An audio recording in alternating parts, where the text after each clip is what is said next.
Hi friends, it's Tilly, and welcome to the final part of making Sylvie, her armor. If you missed part 1 or 2 of her cape and bodysuit, I'll link it in the description below. I'll start by saying, outside of using EVA Foam as the base of the standing collar for my Evil Queen cosplay, this was the first time I'd used EVA Foam to make armor. I now really understand the appeal because it was fun and relatively easy. I learned a lot in the process, especially as someone new to crafting foam armor. So I'm excited to share with you what I've learned. Let's get started.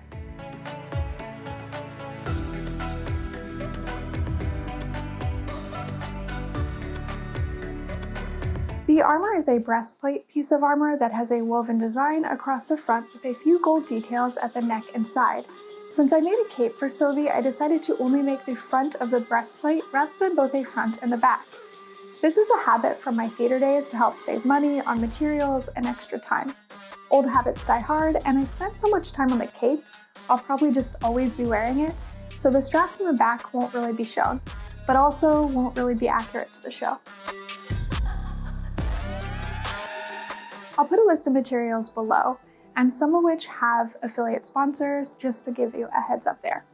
For this project, you will need the Sylvie Armor pattern from Sayakat Cosplay, 2mm and 4mm EVA foam, Plastidip, a Dremel, acrylic paints in black, metallic gold, and green, Krylon varnish, a craft knife, Barge contact cement, a cutting mat, a hot glue gun and glue, Velcrow, straps, D-rings, a heat gun, an aerator mask, and safety goggles.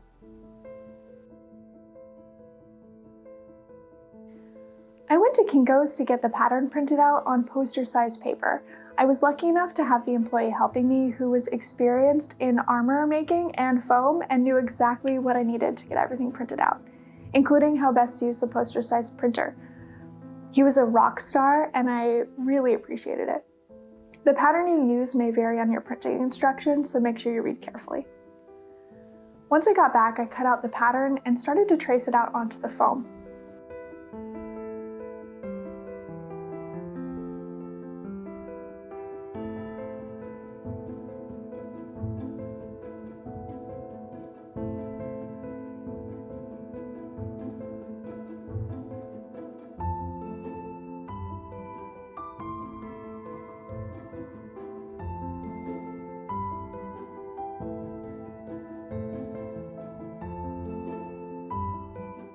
With everything traced out, I started to carefully cut using the craft knife onto the cutting mat.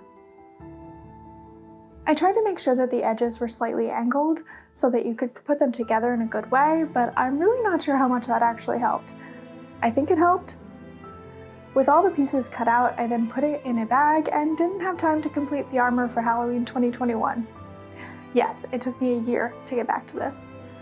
So they sat around in a bag, I moved to a new apartment, and waited until it was time for D23 2022. Picking up the pieces, I then moved to assembly. I put the Barge contact cement in a squeeze bottle for ease of use before carefully trying to glue the pieces together.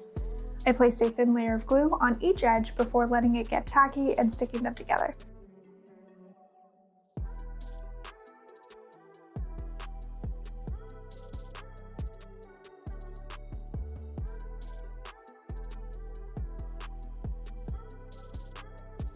I first assembled the larger base pieces and let that dry. Once it was ready, I pinned it into my painting dress form and started to glue the smaller pieces on top.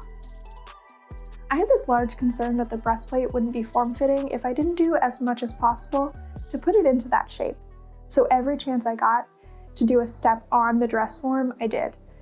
I taped the glued pieces with painter's tape as I went, since I was worried about them also sliding down with gravity.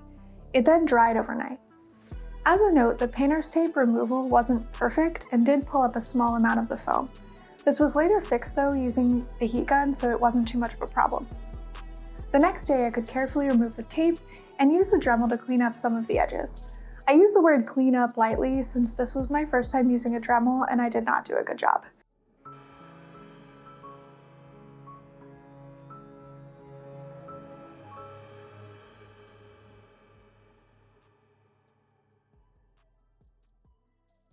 I I'd recommend a larger Dremel bit versus smaller. I tried with the smaller Dremel bit first and found it very difficult to control. Thankfully, Armor is very forgiving. I use pins to pin it into the dress form to keep it as close to the form as possible, but be very careful if you do this. Once everything had been Dremeled, I used a heat gun to carefully continue to mold it into place. I then let her cool overnight, again before wrapping the dress form in saran wrap, pinning the armor back in place, and coating her with Plastidip. As a note, before you start with the Plastidip, I recommend placing some folded paper or cardboard into the holes where the straps will go to make sure they don't get sealed. I did 2 coats of Plastidip and let her dry before also coating the inside. After drying again, it was time for the paint.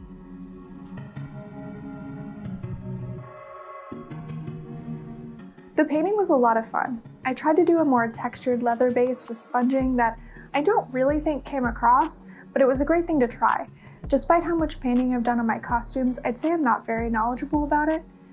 After the black base dried, I tried to see where the sun would hit the armor from one angle and paint the highlights and shadows accordingly. I used a dark green for the shadows and a toned down gold for the highlights.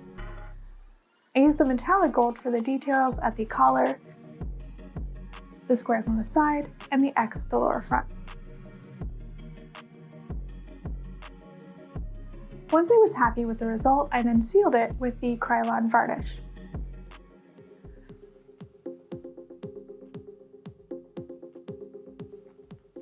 To prep the straps, I measured out the length with an additional 3 to 4 inches for the Velcro overlap. I sealed the edges of the straps by carefully fusing them with fire from a candle. For the top straps, I first weaved them into the loops of the armor and then used hot glue to glue them into place, and I was very generous with the hot glue. Also do this very carefully, and I tried to push down the straps to make sure that they would hold close to the armor. For the straps that go around the body, I did a small strap sewn with a loop for the D-rings that were glued into place. I then glued the corresponding straps to the other side. Once cool, I could fit it to know where to sew the Velcro. I recommend sewing the Velcro all the way around the square to make sure it doesn't come up as you remove the armor. And now for the reveal.